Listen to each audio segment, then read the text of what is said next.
ही राज्य के काम कर लेता। तो मेरे को आप थोड़ा-सा कुछ बता सकते हैं जी, भारतीय चुनाव आयोग किस-किसके इलेक्शन करवाते हैं जी? और राज्य चुनाव आयोग किसके इलेक्शन करवाते हैं जी? हाँ जी, बोलिए। जस्ट जनरल डिस्कशन है हमारी। सर पंचायत सर हाँ जी, पंचायत सर किसके इलेक्शन बारे में? कमीशन ऑफ इंडिया जो है वो लोकसभा और राज्यसभा के चुनाव करवाते हैं। अच्छा, ठीक है। अच्छा, और कोई बताना चाहते हैं?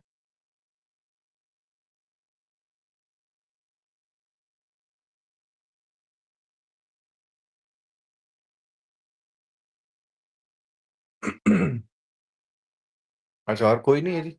चलिए स्टेट शुरू की करते हैं। विधानसभा की इलेक्शंस करवाती है स्टेट। अच्छा, स्टेट विधानसभा के इलेक्शन करवाते हैं state election commission? Yes sir. अच्छा, ठीक है। चलिए ठीक है, हम देख लेते हैं। हमें क्लैरिटी हो जाएगी आज, जो भी कुछ कोई कमी-पेशी होगी तो। ठीक है जी, शुरू करते हैं। जैसे मैंने आपसे शुरू में कहा कि ये एक संवैधानिक संस्था है। तो भारत का चुनाव आयोग एक स्वायत्त यानी कि ऑटोनॉमस खुद से फंक्शन करने वाला, ठीक है? स्वायत्त संवैधानिक निकाय है, अथॉरिटी है ये, ठीक है? इसका काम क्या होता है? इसका काम होता है जी, कि बिल्कुल निष्पक्ष चुनाव हों। स्वतंत्र भाव से बिल्कुल निष्पक्ष चुनाव हो केंद्र और राज्य के। तो बहुत बड़ी जिम्मेदारी होती है भारतीय चुनाव आयोग के ऊपर।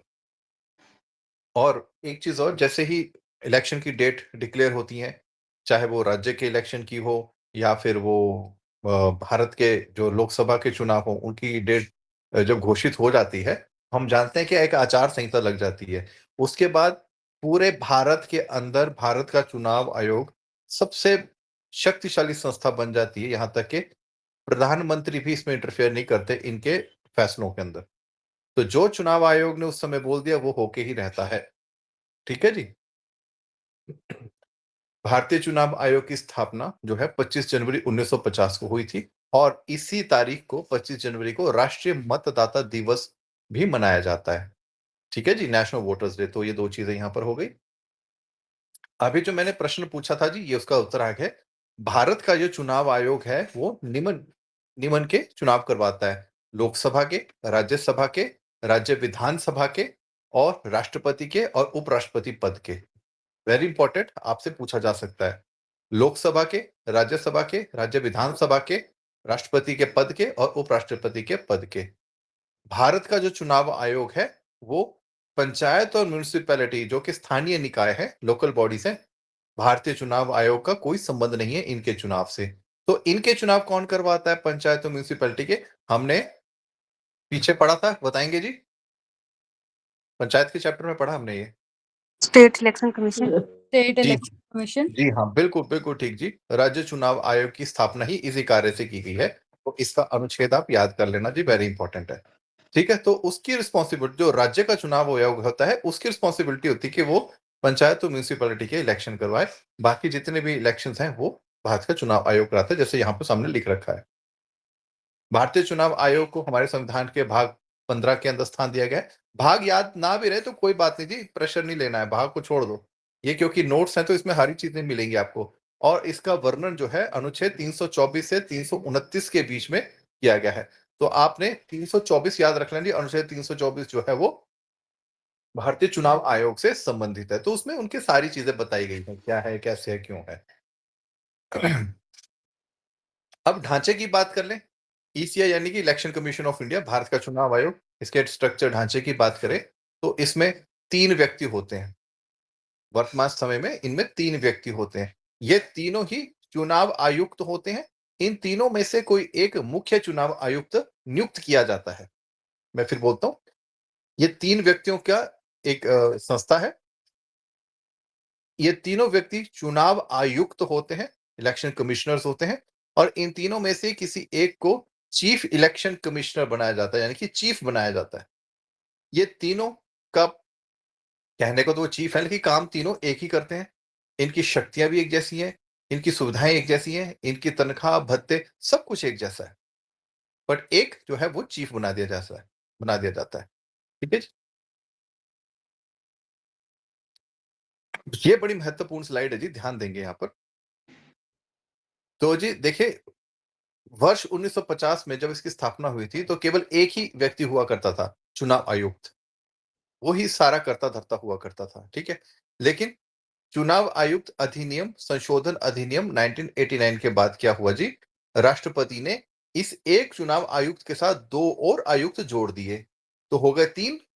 क्यों किया ऐसा? ऐसा इसलिए किया क्योंकि सरकार ने 61वें संविधान संशोधन अधिनियम 1989 के द्वारा मत डालने की जो आयु है, उसको 21 वर्ष हुआ करती थी, घटाकर 18 वर्ष कर दिया।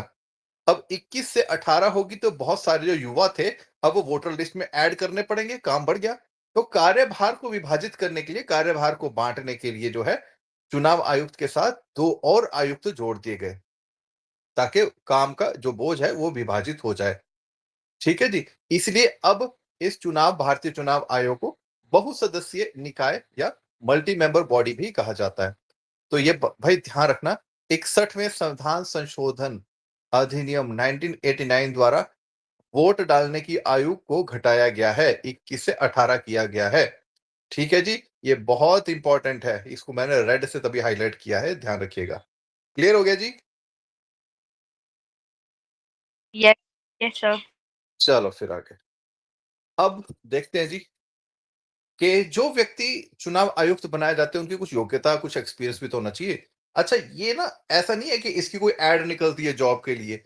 ये जो व्यक्ति चुनाव आयुक्त बनते हैं, ये ऑलरेडी गवर्नमेंट, सेंट्रल गवर्नमेंट की सर्विस में होते हैं और अलग-अलग विभागों में अपनी सर्विसेज का ये सेवाएं दे रहे होते हैं। इनकी बस सिलेक्शन एक डिपार्टमेंट से इस संस्था में, उस संस्था में भेज देते हैं। बहुत पुराना अनुभव होता है इनको। इनको सारा सिस्टम का, प्रशासनिक सिस्टम का, ये चीजें कैसे काम करती है, वो सारा अनुभव होने के बाद ही ऐसे मुख्य-मुख्य पदों पर बिठाया जाता है। तो जी, ये मुख्य चुनाव आयुक्त हैं और जो बाकी चुनाव आयुक्त हैं, पहला तो ये है कि ये इंटीग्रिटी वाले व्यक्ति होने चाहिए। इंटीग्रिटी यानी कि एक ईमानदार छवि होनी चाहिए।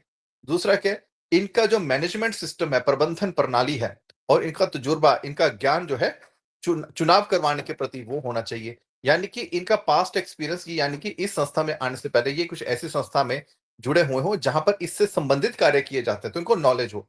ऐसा नहीं कि अब किसी डॉक्टर को या किसी मेडिकल वाले फील्ड से किसी अधिकारी को उठा के चुनाव में डाल दिया, तो उसको क्या पता चलेगा? तो थोड़ा-सा बैकग्राउंड भी वैसा होना चाहिए ना जी। तो वो उसमें उनका सुचारू होना चाहिए, बढ़िया अनुभव होना चाहिए। साथ ही साथ ये इनका यहाँ जॉइन करने से पहले, चुनाव आयोग के अंदर जॉइन करने से पहले एक सरकार ने ना लेवल सेट किया हुआ है कि यहाँ इस संस्था में जॉइन करने से पहले इनका जो पिछली संस्था में थे, वहाँ पर पद क्या था, किस लेवल पर थे? ये या तो सेक्रेटरी, सचिव के पद या उसके बराबर के पद पर रहे हों, ठीक है? या कभी किसी समय पर थे, या तो अभी वहां से डायरेक्ट आ रहे हैं चुनाव आयोग में, सचिव सचिव के पद पर थे इससे पहले, या फिर कभी किसी समय में ये सचिव या उसके बराबर रहे हों। ऐसे व्यक्तियों को जो है सिलेक्शन की लिस्ट में सबसे आगे रखा जाता है। ये बात समझ में आ गई जी? तो ये यहाँ पर बताया आपको। अब इनका कार्यकाल देख लेते हैं और नियुक्ति देख लेते हैं। हम जानते हैं जितने भी संवैधानिक हमारे भारत सरकार की जो संस्थाएँ हैं ना जी, इनके जो अध्यक्ष होते हैं या सदस्य होते हैं, मुख्य रूप से चेयरमैन वगैरह, प्रेज़िडेंट वगैरह जो होते हैं अध्यक्ष, इनकी नियुक्ति जो है वो राष्ट्रपति द्वारा की जाती है, सदस्यों की भी। तो राष्ट्रपति क्या करते हैं, मुख्य चुनाव आयुक्त और उनके साथ जो 2 चुनाव आयुक्त हैं, इनकी नियुक्ति करते हैं। कौन करते हैं? राष्ट्रपति जी। इनका कार्यकाल कितने वर्ष का है जी? इनका तीनों का कार्यकाल 6 वर्ष का होता है। आज से नियुक्ति हुई तो आज से 6 वर्ष, या फिर आज से जब भी इनकी 65 वर्ष आयु हो गई। अब इसे जब भी का मतलब ये नहीं कि 6 से ऊपर 10 साल ही निकल गए, नहीं। आज नियुक्ति की, 6 साल के अंदर-अंदर 65 वर्ष हो गए तो कार्यकाल खत्म, या फिर 6 साल के बाद भी 65 वर्ष के नहीं हुए तो 6 साल तो हो गए ना, तो 6 साल की अवधि के बाद रिटायर। जो भी इन दोनों में से 6 और 65 में से जो भी पहले हो जाए, तो वो सेवानिवृत्त कर दिए जाते हैं। ठीक है जी? तो वेरी इंपॉर्टेंट ये वाला है ना जो मैंने कलरफुल किया हुआ है। आगे बात करते हैं। ये जो आयोग के जो सदस्य होते हैं ना जी, इनकी दोबारा से जो है इसी संस्था के अंदर पुनर्नियुक्ति नहीं होती है, रीअपॉइंटमेंट नहीं होती है सदस्यों की, ठीक है जी? इसी कमीशन के अंदर। आपने ये नहीं देखा होगा कि जी पहले जो चुनाव आयुक्त थे, दोबारा से रिटायरमेंट के बाद, टेन्योर पूरा करने के बाद वो फिर से नियुक्त हो गए, तो ऐसा कभी आपको देखने को नहीं मिलेगा जी। हाँ, अगर कोई चुनाव आयुक्त को मुख्य चुनाव आयुक्त बनाया जा सकता है, प्रमोशन हो गया ना जी, वो तो हो सकता है। किसी चुनाव आयुक्त को मुख्य चुनाव आयुक्त बना दिया गया है, तो उसकी जितनी भी अवधि वहां पर बची हुई है अभी, वो उतनी को ही पूरी करेगा। मतलब उसकी अवधि 6 वर्ष से ऊपर की नहीं होनी चाहिए। बात समझ रहे हैं? ये थोड़ा सा डीप पॉइंट है, इसको आप नहीं भी ध्यान में रखेंगे तो भी चलेगा, इस पॉइंट को छोड़ भी सकते हैं। ठीक है, ये मैं सिर्फ आपको एक लिंक जोड़ने के लिए चीज बता रहा हूं यहां पर। ठीक है जी, आगे चलते हैं। ये वाली स्लाइड देखो, ये इंग्लिश में, इसको आपको नहीं पढ़ना है, इसलिए मैंने इसको कन्वर्ट नहीं किया है, ताकि आपको पता रहे कि ये हमको नहीं पढ़ना है। क्यों? क्योंकि इसमें ना, क्योंकि मैंने पहले ही बोला ये स्टैंडर्ड नोट्स हैं, ये आपको मिल जाएगी ऐसे ही, बट आपको इसको नहीं पढ़ना, आपको एग्जाम में नहीं पूछेंगे, ये स्टैंडर्ड नोट है, इसमें सारी इन्फॉर्मेशन अवेलेबल है। तो यहाँ पे लिखा क्या है, बस ऐसे मैं बता देता हूँ कि ये जो चुनाव आयुक्त नियुक्त किए जाते हैं, इनकी नियुक्ति की जाती है, तो ये व्यक्ति कहाँ से ढूंढे जाते हैं? तो इसके लिए ना जी, नियुक्ति तो राष्ट्रपति करते हैं, लेकिन इसके लिए एक सिलेक्शन कमेटी होती है। इस सिलेक्शन कमेटी के अंदर प्रधानमंत्री, कैबिनेट मंत्री और विपक्ष, लोकसभा में विपक्ष के नेता वगैरह होते हैं। ये सब जो है नामों के ऊपर मोहर लगाते हैं, नाम सिलेक्ट करते हैं, फिर ये सिलेक्शन कमेटी क्या है, नामों की सिफारिश आगे भेज देती है। ठीक है, फिर आगे एक सर्च कमेटी होती है, तभी मैं बोल रहा हूँ ये नहीं पढ़ना, वैसे सुन लो। आगे एक सर्च कमेटी होती है जिसमें कैबिनेट सेक्रेटरी जिसके हेड होते हैं। ठीक है, वो फिर क्या करती है, सिलेक्शन कमेटी ने जो नाम प्रपोज किए होते हैं उसको फिर आगे और प्रोसेस करती है, और जो एलिजिबल कैंडिडेट होते हैं उनके नाम को फिर जो है केंद्र सरकार की ओर से आगे भेजती है। बस। हाँ, इसमें इसको भी आप छोड़ देंगे कि उसमें सैलरी के बारे में बात की है कि हमारे जो चुनाव आयुक्त और बाकी मुख्य चुनाव आयुक्त और बाकी ये 2 चुनाव आयुक्त हैं कि इनकी तनख्वाह किसके बराबर होती है? इनकी तनख्वाह बराबर होती है जी कैबिनेट सचिव के बराबर होती है। और आपको वैसे याद रहे तो अच्छी बात है, नहीं तो उसको छोड़ दीजिए, मैंने इसीलिए कन्वर्ट नहीं किया इसको। अब आते हैं वापस हम हटाए जाने पर। इनको कैसे हटाया सकता है? पहली चीज़, क्योंकि राष्ट्रपति ने नियुक्ति की है, तो अगर इनको त्याग पत्र देना होगा, रिज़ाइन करना होगा, तो ये किसी भी समय लिखित में राष्ट्रपति को अपना त्याग पत्र दे सकते हैं। ठीक है जी, एक तो ये बात हो गई। दूसरी बात, अगर इनको हटाना हो तो कैसे हटाएँगे? देखिए, मुख्य चुनाव आयुक्त, हाँ, थोड़ा ध्यान देना, यहाँ पर सिर्फ मुख्य चुनाव आयुक्त लिखा है मैंने। मैंने दोनों आयुक्तों की बात इस पॉइंट में नहीं की है। मुख्य चुनाव आयुक्त को पद से केवल संसद द्वारा हटाया जा सकता है। तो संसद कैसे हटा सकता है? जैसे सुप्रीम कोर्ट के, सर्वोच्च न्यायालय के न्यायाधीश को हटाने का जो प्रोसीजर है विशेष बहुमत द्वारा, उसी प्रोसेस से जो है मुख्य चुनाव आयुक्त को हटाया जा सकता है, तो संसद द्वारा। संसद ने एक बार ओके कर दिया, पास हो गया, फिर राष्ट्रपति उसको साइन करके फाइनलाइज कर देते हैं। ये बात समझ में आ गई जी? साथ ही साथ ये तो हुआ मुख्य चुनाव आयुक्त को। अब किसी चुनाव आयुक्त को हटाना हो, तो चुनाव आयुक्त को हटाने के लिए मुख्य चुनाव आयुक्त सिफारिश करते हैं कि भई मैं सिफारिश करता हूँ इनको हटाने के लिए, तब वो हटाए जाते हैं। इसको छोड़ दीजिए, वापिस आते हैं यहाँ पर। भारतीय चुनाव आयोग का उद्देश्य क्या है? किस उद्देश्य से संस्था का गठन किया गया? स्टार्टिंग में मैंने जैसे आपको बताया कि निष्पक्ष और स्वतंत्र चुनाव के लिए, है ना जी, तभी तो लोकतंत्र की विजय है उसके अंदर, कि स्वतंत्र और निष्पक्ष चुनाव हो। और मैं थोड़ा-सा अगर आपको इतिहास की बात करूँ, जैसे भारत देश हमारा आज़ाद हुआ था, तो एकदम से तो ईवीएम आ नहीं गई थी ना, इलेक्ट्रॉनिक वोटिंग मशीन कहाँ थी? तब तो इलेक्ट्रिसिटी भी इतनी नहीं हुआ करती देश के अंदर।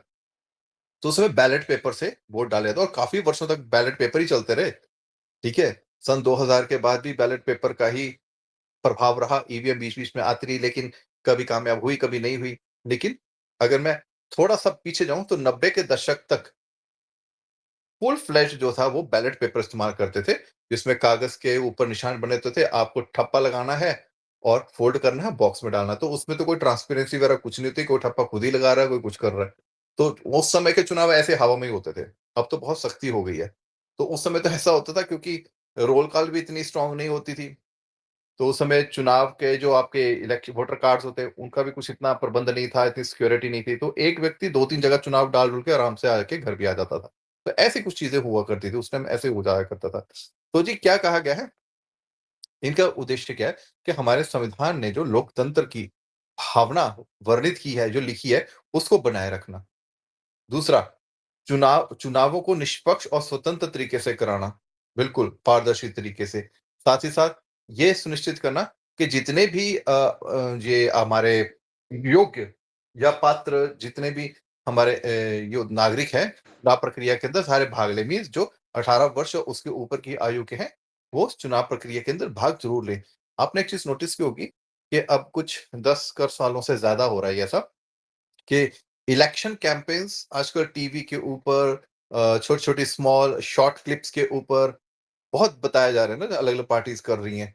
तो ये सब इलेक्शन कमीशन की ओर से प्रेरित किया जाता है। इलेक्शन कमीशन ऑफ इंडिया भी अपनी तरफ से एड्स बनाता है जिसमें वो कहता है कि आप चुनावी प्रक्रिया में भाग लें, देश का निर्माण करें, अपने वोट की शक्ति का प्रयोग करें, ए, बी, सी, डी सारी चीज़ें उसमें बताई जाती है। जागरूकता के लिए वो सेल्फी लेने के लिए बूथ भी बनाए जाते हैं।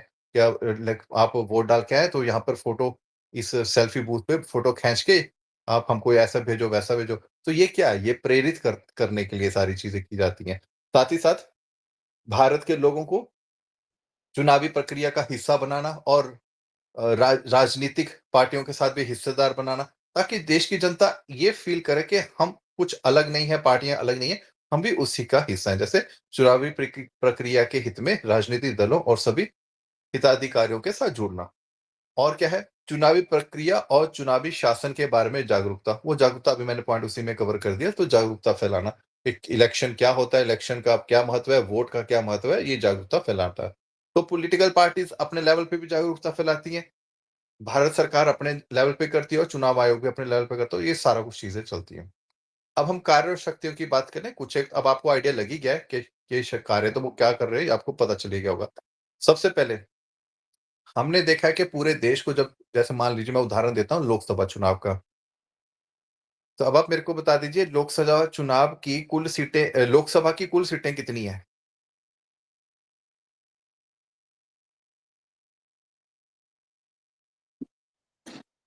550. 550? Yes, sir. अच्छा, और कोई ऐड करना चाहते हैं या कोई माइनस करना चाहते हैं? 545 थी सर बट एंग्लो इंडियन की 543 मतलब 540 543 और है वैसे 550 बट 543 ऑक्यूपाइड है ऐसे कुछ। अच्छा ऐसे कुछ है। ये 550 कब से हुई है? 2020 2019 से। 19 ये कौन-सी 2 सीटें कम हुई हैं जी? Anglo Indian Anglo Indians. ये नॉमिनेशन सीट थी या इलेक्शन इलेक्टिव सीट थी? Sir nominated Nominated. नॉमिनेटेड थे? अच्छा, तो ध्यान रखना जी, ये वैसे तो आगे अब तो हो चुका ये, मैंने करवा दिया टॉपिक। ये जो 2 सीटें घटाई गई है ना जी, आंग्ल भारतीयों की, एंग्लो इंडियंस की लोकसभा के अंदर नॉमिनेशन सीट, नामांकित सीट थी। ये किस अधिनियम द्वारा हटाई गई है, किस वर्ष हटाई गई है? ये पढ़ लेना अच्छे से। ठीक है? अच्छा, अब बात करते हैं, ठीक है? तो अब ये 552 थी अधिकतम टोटल सीटें, 2 घट गई तो 550 हो गई और 545 पे चुनाव होता है। अब चलते हैं जी, जब चुनाव लोकसभा के होते हैं तो पूरे देश को 545 हिस्सों में बाँट दिया जाता है जिसको हम कॉन्स्टिट्यूएंसीज़ बोलते हैं। क्या बोलते हैं जी? निर्वाचन क्षेत्र, चुनावी क्षेत्र, कॉन्स्टिट्यूएंसी, इलेक्टोरल कॉन्स्टिट्यूएंसीज़ बोलते हैं। ये इलेक्टोरल कॉन्स्टिट्यूएंसी जनसंख्या को बैलेंस करते हुए बनाई जाती हैं और ये बनाई जाती है डिलिमिटेशन परिसीमन आयोग द्वारा, जो कि पार्लियामेंट ने, संसद ने बनाया होता है। ठीक है जी? अब ये चुनावी क्षेत्र जो है, निर्वाचन क्षेत्र, ये कैसे बनते हैं? जैसे उदाहरण, हिमाचल प्रदेश है। हिमाचल प्रदेश की कितनी है जी लोकसभा सीटें जी? सर 4 हाँ जी, 4 है। तो देखो, हिमाचल प्रदेश को 4 हिस्सों में बाँटा जाता है जब भी लोकसभा का चुनाव होता है, ठीक है? अभी जिले-जुले भूल जाओ, अभी दिमाग में ये पिक्चर ले आओ, हिमाचल का नक्शा है, हिमाचल के 4 भाग कर दिए, ठीक है? 4 भाग कर दिए। अब इन 4 भागों के अंदर जनसंख्या बराबर होनी चाहिए लगभग। इन चारों खानों के अंदर, चारों सेक्शंस के अंदर हिमाचल प्रदेश की जनसंख्या लगभग बराबर होनी चाहिए, 100% नहीं चाहिए हमको, लगभग बराबर होनी चाहिए। बट मजेदार बात यह है कि लाहौल स्पीति जो कि 25% है, लाहौल स्पीति जो हमारा ये जिला है, ये 25% क्षेत्रफल कवर करता है हिमाचल का। तो इसमें तो जनसंख्या बड़ी कम है। बाकी उससे नीचे का सारा हिमाचल जनसंख्या से भरा पड़ा है। तो ये कैसे बैलेंस होगा? इसलिए जब आप देखेंगे, जब ये 4 हिस्सों में बाँटा जाता है, तो जो ये आपका नाम ही स्लिप कर गया। लाहौल स्पीति है, सॉरी, नाम ही स्लिप कर गया एकदम से। लाहौल स्पीति है, इसको अन्य जिलों के साथ भी ऐड ऑन कर दिया था, यानी कि ये बँट जाता है। आपको हिमाचल का नक्शा अलग ही नज़र आएगा जिलों का, ठीक है? क्योंकि वहाँ पे वो जिला सिस्टम नहीं चलता, वहाँ पे चलता है निर्वाचन क्षेत्र। तो वो इस ढंग से पूरे देश के अंदर जितने भी निर्वाचन क्षेत्र बांटे गए हैं, वो इस हिसाब से बांटे गए कि हर निर्वाचन क्षेत्र की जनसंख्या आपस में लगभग बराबर हो, ताकि जो है वो एक बैलेंस्ड रिप्रेजेंटेशन हो, प्रतिनिधित्व हो, एक अनुपातिक प्रतिनिधित्व हो और तोल-मोल करके बैलेंस्ड होना चाहिए, ताकि सभी की भागीदारी हो। ठीक है? तो इस हिसाब से बाँटा जाता है। तो ये काम करता है डिलिमिटेशन कमीशन। और ये जो निर्वाचन क्षेत्र कभी घटते हैं, कभी बढ़ते हैं, कभी एक निर्वाचन क्षेत्र के 2 कर देते हैं, कभी 2 का 1 कर देते हैं, किसी का दायरा बढ़ा देते हैं, किसी का दायरा घटा देते हैं। ये हर 10 साल बाद जो आपकी जनगणना होती है, उससे पता चलता है कि किस क्षेत्र की जनसंख्या कितनी घटी या कितनी बढ़ी, और उस हिसाब से जो है वो परिसीमन आयोग फिर से निर्वाचन क्षेत्रों के साइज़ को, एरिया को घटा या बढ़ा सकता है। ठीक है जी? तो ये बात इम्पोर्टेंट है, इसको ध्यान रखना। अब 2027 में ये सारी चीज़ें होंगी, परिसीमन आयोग वाली। और क्या काम है? समय-समय पर जो भी मतदाता, एलिजिबल मतदाता हैं, जैसे 18 वर्ष से ऊपर के हो गए, कई लोग अप्लाई करते हैं वोटर कार्ड के लिए, तो उनकी सूची को फिर से रिवाइज़ करना, फिर से नई मतदाता सूची को समय-समय पर जो है संशोधित करते हुए तैयार करना, और नए मतदाताओं का पंजीकरण करना। जैसे कोई 18 वर्ष का हो गया, तो वो अपना रजिस्ट्रेशन कराने जाता है, जी अब मैं 18 वर्ष का हो गया हूँ या हो गई हूँ, तो मैं वोटर लिस्ट में अपना नाम दर्ज कराना चाहता हूँ या कराना चाहती हूँ। तो वो एक नया व्यक्ति जुड़ा, तो ऐसे लिस्ट अपडेट करना, ये एक प्रोसेस सारा साल 5 साल चलता रहता है। ऐसा नहीं कि भारतीय चुनाव आयोग तभी जागता है जब चुनाव होता है, नहीं, उनका रोज़ यही काम चला रहता है। बहुत सारी चीज़ें देखनी पड़ती है। साथ ही साथ इतने सारे 2200 से ज़्यादा हमारे यहाँ पर पॉलिटिकल पार्टीज़ हैं। अगर आपने सुना होगा प्रधानमंत्री जी को, जब वो आई थिंक वो घाना में थे, तो उन्होंने वहाँ पे एक भाषण दिया था, उनकी संसद के अंदर, कि भई हमारे देश में 2200 से ज़्यादा छोटी-बड़ी सब मिला के राजनीतिक पार्टियाँ हैं। तो वहीं से एक रेफ़रेंस लेके मैं आपको बता रहा हूँ कि हमारे देश के अंदर इतनी सारी छोटी-बड़ी राजनीतिक दल हैं, उन सब राजनीतिक दलों को मान्यता देने की ज़िम्मेदारी भी भारतीय चुनाव आयोग की होती है। और हर दल का अपना एक अपना एक पार्टी का, दल का चिन्ह भी होता है, तो चिन्ह भी उनको प्रदान किया जाता है। ठीक है? तो ये पंजीकरण करना किसी राजनीतिक दल को और उसको चुनावी चिन्ह प्रदान करना, ये इलेक्शन कमीशन ऑफ इंडिया का, भारतीय चुनाव आयोग का ये कर्तव्य बनता है। साथ में आचार संहिता लगाई जाती है, ठीक है? कड़ाई से पालन किया जाता है। और चुनावों का शेड्यूल क्या रहेगा, टाइम टेबल क्या रहेगा, कौन-सा चुनाव किस चरण में कहाँ कब होगा, ये सारा इनका ही काम होता है, ये सब देखते हैं। किसी भी तरह का अगर मान लीजिए कोई सांसद है या फिर कोई विधायक है, जो है अभी वर्तमान में, ठीक है? तो कोई ऐसी घटना घट गई चुनाव के बाद, कोई उसकी चुनावी प्रक्रिया को लेकर जो है कुछ गड़बड़-सड़बड़ नज़र आ गई, तो उसको जो है वो हटाया जा सकता है उसके पद से। मतलब सांसद या विधायक के पद से हटाया जा सकता है। तो ऐसे मामलों में फिर भारतीय चुनाव आयोग से सलाह माँगी जाती है कि भैया आप जो है हमें इस मामले में जो है परामर्श दें। तो उनका परामर्श बहुत मायने रखता है। ठीक है जी? तो वो परामर्श ही दे सकते हैं, उनकी राय को वो देखते हैं क्या है, क्या नहीं है। उसके बाद कमीशन का जो ओपिनियन है ऐसे मामलों के अंदर, क्योंकि वो माँगेगा कौन? राष्ट्रपति माँगेंगे। तो कमीशन आयोग जो भी सिफ़ारिश देगा, वो राष्ट्रपति उसको फिर फ़ॉलो करेंगे, उनको करना पड़ेगा। क्योंकि इसका एक्सपर्टीज़ जो है, एक्सपर्ट कौन हुआ है? भारतीय चुनाव आयोग एक्सपर्ट है कि अगर संबंधी चुनाव के बाद कोई दिक्कत सामने आ रही है। और अगर विधायक का मामला है तो गवर्नर के पास ये पावर है, ठीक है? इस चीज़ को छोड़ देंगे आप। यहाँ पर लास्ट में बताया गया है जी, किसी दल को अगर राष्ट्रीय दल का दर्जा चाहिए हो तो वो क्या कर सकता है? तो ये इसको पढ़ लेना, बहुत इम्पोर्टेंट है, मैं यहाँ देख लेता हूँ। अगर कोई दल लोकसभा या विधानसभा के चुनाव के अंदर, ठीक है?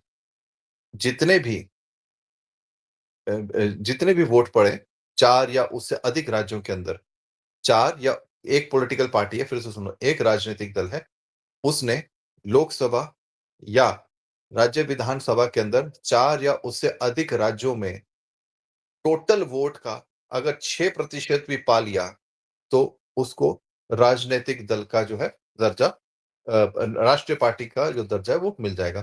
साथ ही साथ एक कंडीशन और है इसमें लगाई हुई, साथ ही साथ ये भी ज़रूरी है कि वो लोकसभा चुनाव के अंदर एक राज्य में या 2-3 राज्यों में मिला के कम से कम जो है वो 4 सीटें जीते। ठीक है? 4 सीटें जीते। तो ये बात बहुत इंपॉर्टेंट हो जाती है। या अगर ये नहीं हो सकता तो क्या हो सकता है? कि वो लोकसभा चुनाव के अंदर जितनी सीटें हैं उसका 2% जीत जाएँ। और ये जो 2% सीट वो जीतेंगे, इस पर जो कैंडिडेट थे, जो सदस्य थे, वो 3 अलग-अलग राज्यों से हों। इलेक्टेड फ्रॉम 3 स्टेट्स, 3 अलग-अलग राज्यों से हों। या फिर और क्या हो सकता है कि जो पार्टी राष्ट्रीय पार्टी का दर्जा माँग रही है, वो पार्टी किन्हीं 4 राज्यों में राज्य पार्टी के रूप में मानी गई हो। वो पार्टी जो राष्ट्रीय पार्टी का दर्जा माँग रही है, वो राजनीतिक दल 4 राज्यों में पहले से ही राज्य के प्रमुख पार्टी के रूप में वहाँ पर कार्यरत हो। ठीक है जी? तो ये कुछ ये कंडीशंस को पढ़ लेना, सिंपल है। ये कुछ क्वेश्चंस हैं, आंसर हाइलाइट है, आप इसको पढ़ सकते हैं। आगे बात करता हूँ मैं वित्त आयोग, बहुत छोटा-सा टॉपिक है, फिर क्लोज़ करेंगे। फाइनेंस कमीशन, ये भारत का वित्त आयोग है, इसमें भारत नहीं लिखा मैंने क्योंकि वित्त आयोग राज्य में भी होता है, तो कन्फ्यूजन नहीं करना। तो ये वित्त आयोग है, फाइनेंस कमीशन है इंडिया का। मोटे तौर पे बस इतना जान लो, इसका काम ये होता है कि केंद्र सरकार को कर से जो भी प्राप्तियाँ हुई हैं, उसकी जो शुद्ध प्राप्ति होती है, वो केंद्र और राज्यों के बीच में उसका बँटवारा होता है। केंद्र और राज्यों का उसमें बँटवारा होता है और फिर बाद में राज्यों के बीच में कैसे बँटवारा होगा, ये वित्त आयोग के काम है। ठीक है? अब केंद्र और राज्यों के बीच में कितना परसेंटेज डिवाइड होगा, कैसे होगा, ये सारा वित्त आयोग देखता है, ये वित्त आयोग का काम है। तो जो भारतीय वित्त आयोग है, ये एक संवैधानिक संस्था है जिसका उल्लेख जो है अनुच्छेद 280 में किया गया है, वेरी इंपॉर्टेंट अनुच्छेद इसका।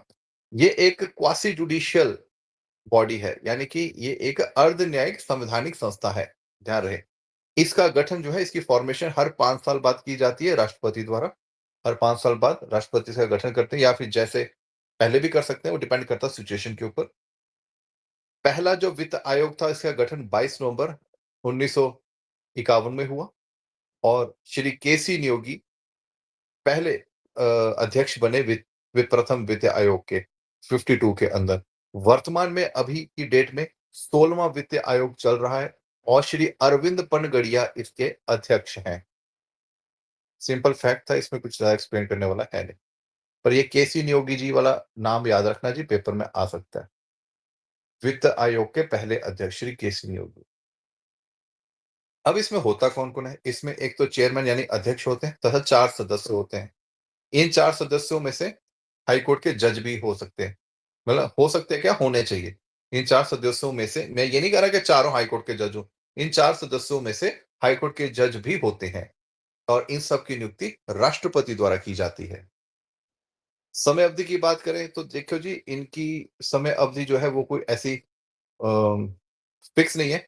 ये राष्ट्रपति के ऑर्डर पे डिपेंड करता है, उनके ऑर्डर पे क्या सिस्टम रहा है। वैसे तो मोटा-मोटा तो 5 साल का ही होता है, बट राष्ट्रपति के ऑर्डर पे होता है ये सारा कुछ। और इस संस्था के जो सदस्य और अध्यक्ष हैं, ये दोबारा से पुनर्नियुक्त हो सकते हैं संस्था के अंदर। ठीक है जी? तो अब इनकी क्या योग्यता रहेगी, वो पार्लियामेंट डिसाइड करेगा, संविधान ने ऐसा बोला है। इनका कार्य क्या है कि केंद्र और राज्य के बीच जो कर केंद्र को प्राप्त हुआ ना, शुद्ध कर, शुद्ध आय हुई है, सारे खर्चे निकालने के बाद शुद्ध आय जो है, उनका वितरण केंद्र और राज्यों के बीच में वितरण और फिर आगे राज्यों के बीच में उनका आवंटन कैसे होगा, बस इस पर फोकस रहना आपने। ठीक है?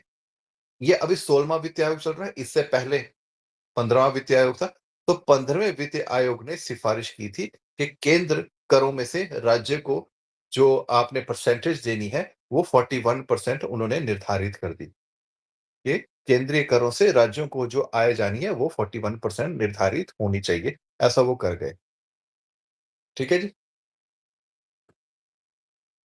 ये इंपॉर्टेंट नहीं है, वैसे मैं आपको बताता इसलिए इसका ट्रांसलेशन नहीं किया मैंने। ये जो भारत का वित्तीय आयोग होता है ना जी, ये इनडायरेक्ट वे से जो है पंचायतों, म्युनिसिपैलिटी की भी हेल्प करता है। कि पर हेल्प डायरेक्टली इनकी नहीं करता, इनडायरेक्टली इसलिए बोल रहा हूँ क्योंकि वो राज्य के वित्तीय आयोग से चर्चा करते हैं कि किस तरह से आप अपनी पंचायतों के अंदर और वित्तीय सुधार कर सकते हैं। म्युनिसिपैलिटी में और कैसे वित्तीय सुधार कर सकते हैं, कैसे अपने वित्त को और इम्प्रूव कर सकते हैं और बढ़िया बना सकते हैं अपने जितने भी संसाधन हैं। हर साल वित्त आयोग अपनी रिपोर्ट प्रस्तुत करते हैं जी राष्ट्रपति को। राष्ट्रपति सारी रिपोर्ट को स्टडी करते हैं, जो भी सिफारिशें होती हैं, जो भी सलाह आई होती है, वो सारा वो देखते हैं, फिर बाद में वो आगे जाके फिर संसद में रखी जाती है। इसको नहीं पढ़ना आपने, ये एक्स्ट्रा चीज़ें हैं। लास्ट में ये क्विज़ है, सिंपल है, आप इसको पढ़ सकते हैं, ठीक है? आंसर्स हाइलाइट किए गए हैं। ठीक है जी, तो ये थी हमारी आज की क्लास। किसी का प्रश्न है तो पूछ लीजिए, क्लास क्लोज़ करेंगे फिर। सर जो मुख्य आयुक्त होते हैं ना सर, हाँ जी। जो सर मुख्य आयुक्त होते हैं ना, तो वो खुद भी वोट कर सकते हैं? हाँ, हाँ, वोट तो सारे ही करेंगे। Okay sir. हाँ, वो कर सकते हैं जी, कर सकते हैं। सर मेरा क्वेश्चन अभी भी क्लियर नहीं हुआ, लोकसभा की कुल सीटें कितनी हैं? हमने 550 कब आंसर करना है और 543 कब आंसर करना है? देखिए, जब आपसे पूछा है कि टोटल सीट्स कॉन्स्टिट्यूशन ने कितनी फिक्स किया, टोटल सीट्स, टोटल माने कुल, फुल सीट है 550, हाँ ठीक है? जी। और चुनाव होता है 545 पर, जी। ठीक है? इससे पहले 2019 तक 552 थी, फिर वो 2 आंग्ल भारतीयों की घटेगी तो 550 है। आप सरकार की या लोकसभा की वेबसाइट पे भी जाके देखोगे 550 ही आएगा, जी सर। ठीक है? ठीक है सर। और किसी का प्रश्न है जी? यस चलिए, ठीक है। थे सर एक दो हाँ, क्वेश्चन। हाँ, बोलिए। सर जो आपने टेस्ट में डाला था ना एक क्वेश्चन की सेहत का अधिकार कौन से अनुच्छेद में, वो थोड़ा सा आप एक्सप्लेन कर दोगे? सेहत का अधिकार आपके अनुच्छेद 21 में आता है। ठीक है सर। सर बाकी ना हमारा लोकसभा का उपाध्यक्ष आजकल लोकसभा का उपाध्यक्ष अभी कोई भी नहीं है, काफ़ी साल से कोई भी नहीं है और ज़रूरी नहीं होता कि हो। अब विपक्ष शोर मचाता होना चाहिए, लेकिन ये कोई ज़रूरी नहीं होता। ये जो आपकी सरकार केंद्र में होती है, उसके ऊपर डिपेंड करता है, वो चाहती है कि हो ना हो। वैसे तो विपक्ष से होता है, पर हो ना हो, सरकार बोलती है आवश्यकता ही नहीं है। अच्छा, अगर आपने सांसद टीवी कभी देखा हो तो ये तो आपको पता है कि अच्छा, आप मेरे को बताओ कौन है लोकसभा के अध्यक्ष कौन है? सभापति कौन है? ओम बिरला। हाँ, श्री ओम बिरला है, ठीक है। लेकिन वो फिक्स हैं, वो आपको दिखेंगे। लेकिन जब कभी वो नहीं होते किसी कारणवश चेयर पर, तो चेयर पे आपको हर बार नया व्यक्ति दिखेगा। कभी लेडीज़, कभी जेंट्स, तो कभी चेंज, क्योंकि एक फिक्स है ही नहीं। अच्छा, अब वो सरकार की इच्छा, वो रखवाए ना रखवाए, सरकार उसमें कुछ कर नहीं रही अभी। तो इसलिए विपक्ष बोलता है सरकार ऐसा कर रही, वैसा कर रही। जबकि सरकार की भी अपनी कुछ पावर्स होती हैं, उनका यूज़ कर रहे हैं। वो कह रहे हैं ज़रूरत है ही नहीं, आवश्यकता ही नहीं है। काम चलाने से मतलब है ना, काम चल रहा है। बारी-बारी बैठ रहे हैं सारे। तो इस तरह से चीज़ें हैं। ठीक है सर। सर एक और हाँ। हाँ जी, हाँ जी, हिमाचल बोलो। में जब मतलब पंचायत बनाई थी तो सबसे पहली पंचायत कौन सी बनी थी? अब ये तो हिमाचल वाले ही बता सकते हैं। मैं तो ढूँढ के बता सकता हूँ, लेकिन ये आपको एसपीजीके में मिलेगा। सर मिलता कि नहीं मैं ये क्वेश्चन। हाँ जी? ये क्वेश्चन मिलता नहीं, मैं बहुत ढूंढा है, क्वेश्चन आंसर ही नहीं मिलता। क्वेश्चन एक बार रिपीट करो, मैं सर्च करता हूँ। रिपीट करो। मतलब हिमाचल की जो पंचायत बनी थी तो हिमाचल की सबसे फर्स्ट पंचायत कौन सी बनी अब थी? पता है। ठीक है, मैं सर्च करके आपको ग्रुप में आंसर डाल दूँगा जी। सर एक और, अब हिमाचल के जो राज्यसभा के मेंबर्स हैं ना, दो तो हुँ। मुझे पता है, तो तीसरा कौन सा है? एक तो सिकंदर काश जी हैं और एक आनंद शर्मा है, बट तीसरा कौन सा है वो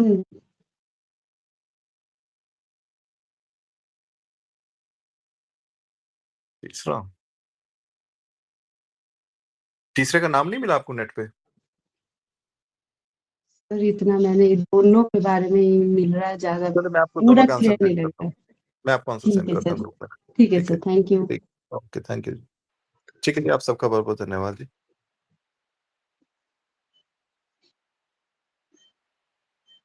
हेलो शिवानी।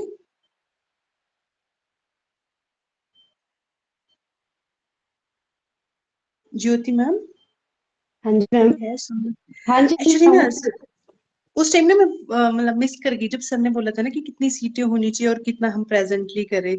तो आप ग्रुप में टेक्स्ट कर दोगे तो मैं नोट्स बना लूंगी, क्योंकि मेरे पास अभी कुछ भी नहीं है पेपर वगैरह ना। ठीक है, मैं एक्चुअली हम तो शायद नहीं कर सकते, ग्रुप में कर सकते हैं? हाँ हाँ ओपनली कर सकते हैं, आप कर देना प्लीज। मुझे समझ ही नहीं आया ना सुना मैंने, और मैं बिल्कुल कंफ्यूज हूँ उस क्वेश्चन में कि मैं ना सर को कितने ही बोल टोटल देती है। हूँ ना। हाँ हाँ कितने सर का टोटल है, नंबर है ना। कितने होने चाहिए और कितने मिसिंग है, वो सारी मतलब ना थोड़ा सा। ठीक है मैम, मैं सर को ही बोल देती हूँ। मेरे पास है उनका नंबर, तो मैं उनको बोल देती हूँ, वो डाल देंगे ग्रुप में। Thank you ma'am.